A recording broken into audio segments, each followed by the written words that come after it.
Olá, meus queridos, bem-vindos a mais uma videoaula. Essa tem por título Os ciclos biogeoquímicos. Hoje vamos falar sobre o do oxigênio e do nitrogênio e relembrar o que é cadeia e teia alimentar. Bem, os objetivos dessa aula, então, é demonstrar a importância dos ciclos tanto do oxigênio e do nitrogênio, conhecer como eles são compostos e entender o que é uma cadeia e uma teia alimentar. Então, vamos relembrar o que são ciclos biogeoquímicos: é a passagem de elementos do meio biótico, ou seja, do que é vivo, para um ambiente abiótico, sem vida, e posteriormente retornando ao biótico. Por isso que é um ciclo, certo? Um ciclo dos elementos passando do meio com vida para o meio sem vida. Na aula passada falamos sobre o da água e sobre o do carbono. Então vamos começar pelo ciclo do oxigênio. A maior reserva de oxigênio está na atmosfera na forma de O2. Falar sobre o ciclo do oxigênio ele é um pouco complicado porque o oxigênio está presente em várias outras moléculas. Ele está no gás carbônico, no gás oxigênio propriamente dito e na água também. Então a gente encontra oxigênio em vários locais. Por isso que vários processos vão ser trabalhados aqui nesse ciclo. Então, na atmosfera, relembrem quando nós conversamos sobre poluição da atmosfera, que falamos que a atmosfera tem diversas camadas. As mais externas, como a estratosfera, e aqui onde nós estamos, na superfície, a troposfera. Lá na estratosfera, graças aos raios ultravioletas tipo B, o átomo de oxigênio, aqui os átomos de oxigênio formando a molécula. Essa molécula de oxigênio, com a chegada do raio ultravioleta, ela é quebrada, dividida em dois, formando dois oxigênios separados. E graças a esse raio, eles se juntam com outras moléculas de oxigênio, formando o que a gente chama de ozônio, o O3. Isso faz com que 90% desses raios que seriam prejudiciais se chegassem na Terra sejam captados pelas moléculas de ozônio, impedindo que chegue aqui e nos prejudique. Se esses raios chegam aqui, além de causar danos à nossa pele, e é por isso que até hoje temos que utilizar filtro solar sempre, graças ao buraco da camada de ozônio que provocamos devido à poluição, esse ozônio também formado, se o raio chega até aqui, na troposfera, aqui também vai acontecer a formação de ozônio. E respirar ozônio é muito tóxico para a gente. Então, o fato da camada estar lá em cima é benéfico, pois nos protege do raio solar e também impede que a gente respire um gás altamente tóxico, certo? Aqui na camada mais baixa, nós vamos ter, em sua maioria, o oxigênio atmosférico. E como esse oxigênio atmosférico vai parar na atmosfera? Através do processo de fotossíntese, realizado pelos seres autotróficos fotossintetizantes, que fazem o processo de fotossíntese. Relembrando o processo que vimos lá na segunda série, nós temos que esses seres pegam água, pegam gás carbônico, e o raio de luz, o fóton de luz, e transformam em oxigênio, liberam para a atmosfera esse O2, transformam também em glicose, que é a base da cadeia alimentar, certo? Então, eles produzem o seu próprio alimento e liberam oxigênio. Então, aqui vem parar uma parte do oxigênio. E como é que esse oxigênio vai parar, então, nos seres bióticos, nos seres vivos? Através do processo de respiração. Respiração aqui, tanto dos seres fotossintetizantes quanto dos seres heterotróficos, que não fazem fotossíntese. Por quê? Nós precisamos dele para produzir energia. Lembrando que os pulmões do mundo não são as florestas, mas sim os oceanos. Por que isso? Porque as florestas, apesar de elas fazerem fotossíntese, a quantidade de oxigênio que elas precisam para se manterem, para terem energia, é muito alta também. Então, meio que compensa a quantidade de oxigênio que ela faz na fotossíntese com o que ela precisa para sobreviver. Esses processos meio que se compensam. Diferente dos seres que a gente chama de fitoplâncton, dos seres como algas, que vivem nos oceanos, que a quantidade de oxigênio que eles produzem na fotossíntese é muito maior do que o que eles precisam para sobreviver. E por isso que dizemos que os pulmões do mundo são os oceanos e não as florestas. Elas são importantes, vimos nas outras aulas, mas não são o pulmão do mundo, não são quem produz a maior quantidade de oxigênio, certo? Outro processo importante no ciclo do oxigênio, e a gente está falando de oxigênio atmosférico, é a oxidação. Sabe aquele portão seu que enferruja? Ferrugem é o nome que a gente dá à oxidação do ferro. Então, o oxigênio reagindo com determinados metais, acontece o processo de oxidação, e assim ele sai também da atmosfera e passa a reagir com esses elementos. Outro processo é o processo de combustão, de queima, e isso é queima não só em indústria, mas em qualquer lugar. O fogo, para acontecer o fogo, ele precisa de 3 etapas, né? 3 constituintes, vamos dizer assim. O combustível, por exemplo, uma gasolina, álcool, uma fonte de ignição, né? A centelha, e o comburente, que é o oxigênio. Quando você abafa um incêndio, você está tirando o comburente, que é o oxigênio, por isso que para o fogo, certo? Então, quando você está queimando alguma coisa, você está consumindo oxigênio. Importante falar novamente, o ciclo do oxigênio ele é bem complexo, vai ter oxigênio sendo transmitido também pela cadeia alimentar, quando você come glicose, né, come uma planta, o que for. Você está também transmitindo oxigênio por ali, o gás carbônico, tudo isso então está envolvido também nesse ciclo, mas aqui a gente está dando atenção para o ciclo do O2 específico, tá? Do O2 atmosférico, como é que ele reage, beleza? Outro elemento que nós vamos falar é o ciclo do nitrogênio. Engana-se quem pensa que na atmosfera a maior quantidade de gases é oxigênio e gás carbônico. Não, eles são os mais falados e importantes para a gente. Mas nós encontramos também o nitrogênio, que a gente chama de N2, certo? E ele também é super importante para a gente, ele forma o nosso corpo, ele está presente no nosso DNA, em todo o nosso corpo também nós utilizamos nitrogênio. Esse nitrogênio vai parar na atmosfera até mesmo nas erupções vulcânicas. Então, os gases emitidos liberam também nitrogênio. E como ele vem parar na gente? Vem parar em você formando o seu DNA.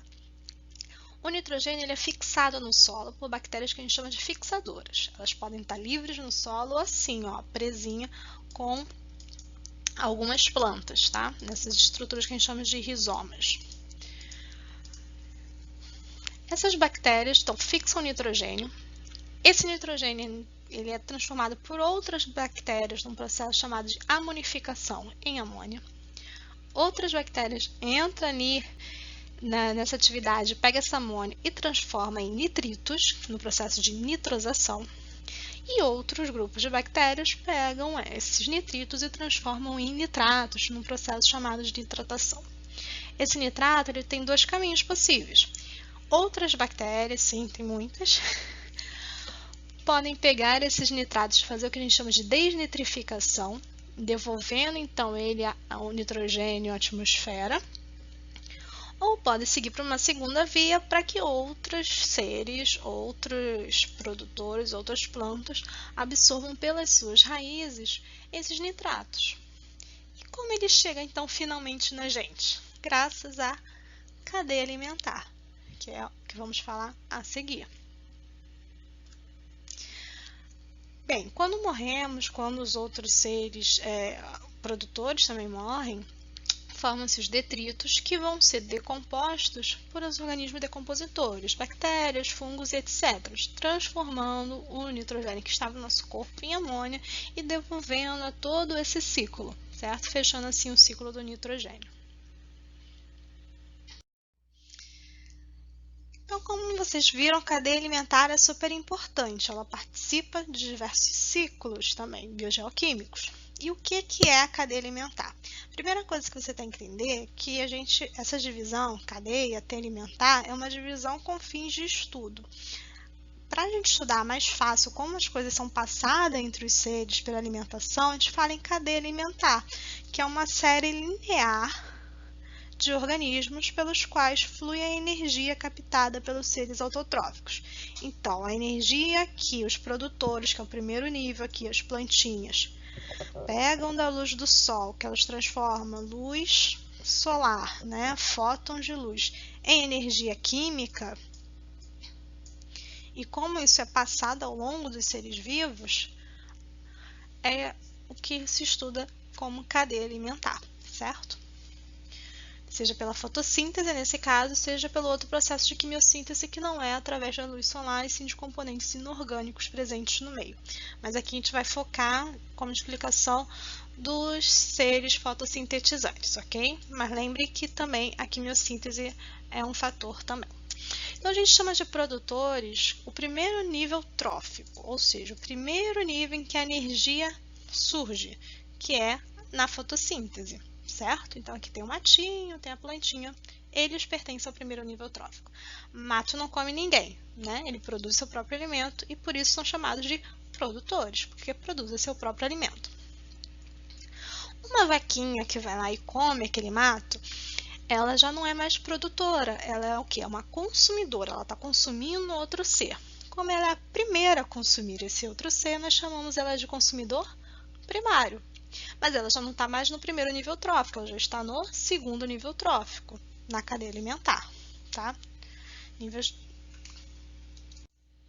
Ou seja, o nível de alimentação que esse organismo apresenta, em que ele está, certo? O ser humano que vai lá e mata a pobre da vaquinha e faz aquele churrascão domingo, ele vai ser um consumidor secundário. Por quê? Porque ele está consumindo outro ser vivo, mas ele está consumindo, é um segundo consumidor. Tivemos o primeiro consumidor e o segundo consumidor, mas ele vai estar no terceiro nível trófico, no terceiro nível alimentar, certo? Então, sempre no primeiro nível trófico vai ser um produtor, ou por fotossíntese ou por quimiossíntese, e no segundo nível trófico, um animal que seja um herbívoro, né? Ou então um animal que seja um onívoro, certo? Um animal que se alimenta tanto de carne quanto de verduras, legumes. Todos esses seres vão morrer um dia. E aí eles serão decompostos. Então, finalizando a cadeia alimentar, nós temos os decompositores, que ao morrer e também as fezes, urinas secretadas por esses seres das cadeias alimentares serão decompostos por esses seres. Então, nós temos todos os níveis e temos os decompositores ao final, encerrando o processo e devolvendo cada parte ao seu devido lugar, ao meio abiótico. Bem, só que como eu falei, a natureza não é uma coisa assim tão simples. As relações não são tão simples, são coisas muito mais complexas. Temos diversos seres ao longo, né, do ambiente. A gente não vai encontrar só a vaquinha e o homenzinho. Então, fiz uma pequena coisa aqui, que é o que a gente chama de teia alimentar, uma pequena organização para a gente ter uma ideia como isso é algo complexo, como a gente reduz em cadeia alimentar apenas para a gente entender melhor, estudar melhor. Porque, por exemplo, nessa figura, temos os produtores, a árvore, o matinho, todos ali bonitinho, primeiro nível trófico, tranquilo. Mas se a gente for falar em consumidor primário, olha quantos consumidores primários a gente tem. A gente tem formigas, e assim vai depender também das formigas, porque formiga cortadeira não vai comer diretamente a planta. Na verdade, aquelas formiguinhas que você vê carregando um pedaço da folha, elas estão levando lá para o formigueiro para alimentar fungos e elas se alimentarem dos fungos. Então, elas já não seriam consumidor primário nesse caso. Mas existem formigas que se alimentam da seiva das plantas, e aí sim, essas formigas são consumidoras primárias. Então, olha como já começa a complexidade aí. O coelhinho e a vaquinha que vai comer o mato, claro. E nós, humanos, quando estamos comendo a nossa salada, que eu espero que vocês estejam comendo salada.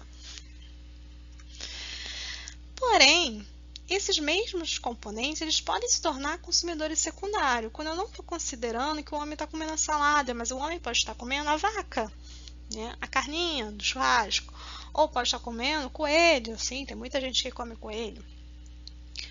E entre outros também componentes, aqui eu tenho a Joaninha comendo as formigas. E elas viram consumidores secundários nesse momento. Sim, joaninhas comem outros insetos. E temos um urso aqui também na história, que ele nesse momento é um consumidor secundário, porque ele está comendo o coelhinho aqui. Tá vendo? A setinha está comendo o coelhinho. E o homem, como também está comendo o coelhinho, é um consumidor secundário nesse momento. Porém, essa relação pode mudar também. Nós podemos ter um consumidor terciário. Vai que você está dando mole na floresta e vem o urso e come você. Se ele te comer nesse momento, esse urso não vai ser mais um consumidor secundário, mas sim um terciário. Ao mesmo tempo que o gafanhoto que come a joaninha, ele será um consumidor terciário nesse caso. Apesar dele poder também comer a formiga. E aí ele não seria terciário, ele seria secundário. Entendem como vai depender da relação em si? E como alimentação, quando a gente fala em alimentação na natureza, é algo muito mais complexo. E temos os consumidores quaternários também. Se um homem que come um gafanhoto, existem lugares que você come um gafanhoto fritinho, né? Ele se tornaria um consumidor quaternário nessa relação aqui. Um produtor com uma formiga pegando a seiva da árvore, a joaninha comeu essa formiga, o gafanhoto comeu a joaninha e o homem comeu o gafanhoto. Então, o homem, nesse momento que ele está comendo um gafanhoto, seria um consumidor quaternário. Mas se o homem estivesse comendo diretamente a formiga, ele seria um consumidor secundário. Então, cada teia, cada cadeia alimentar vai depender de como ela está sendo descrita. Lembrando que na natureza não é tão bonitinho assim. Isso é apenas para nível de estudo. Na próxima aula falaremos sobre fluxo de energia e vocês vão entender por que é importante a gente saber esses nomes, saber essa relação, quem é produtor, quem é consumidor primário, porque a gente vai ver que a energia vai, ao ser passada, ela vai diminuindo ao longo da cadeia alimentar. Então, o consumidor quaternário vai ter muito menos energia numa alimentação do que um consumidor primário, por exemplo. Falaremos sobre isso na próxima aula. Lembrando que todos nós morreremos e seremos decompostos, tá bem? E nos ambientes aquáticos? Nos ambientes aquáticos, a cadeia alimentar também acontece. Só que nós vamos ter outros personagens. Temos o que a gente chama de fitoplâncton, que são justamente as algas. Algas não são só essas estruturas grandes que a gente vê na praia. Existem algas unicelulares que a gente só observa em microscópio. E elas, como eu falei, os oceanos são os pulmões do mundo e elas estão fazendo fotossíntese. Logo, se elas fazem fotossíntese, elas são produtores e estão no primeiro nível trófico. Teremos o zooplâncton. Já o zooplâncton, que são seres animais que vivem ali, e como exemplo nós temos o crio, que são seres muito pequenininhos, são os consumidores primários, eles se alimentam diretamente do fitoplâncton, tá certo? São personagens mais centrais dos ambientes aquáticos, só depois que nós entramos nos que a gente chama de peixes.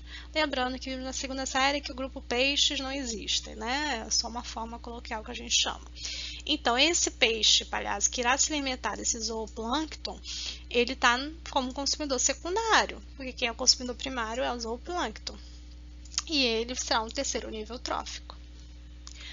Por fim, nós temos um consumidor terciário, que vai ocupar o terceiro nível trófico, que é aquele que vai comer o peixinho, o Nemo, coitado, certo?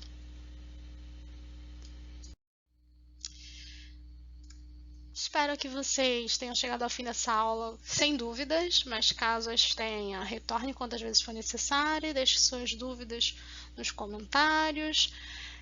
Que tenham chegado até aqui compreendido o ciclo do oxigênio e do nitrogênio, o que é uma cadeia alimentar, e entendido que na natureza acontece são as teias alimentares e não as cadeias propriamente ditas, que são divisões, no caso das cadeias, apenas para a gente tentar entender uma dada situação, né? Tentar estudar um ponto específico. Espero vocês no próximo.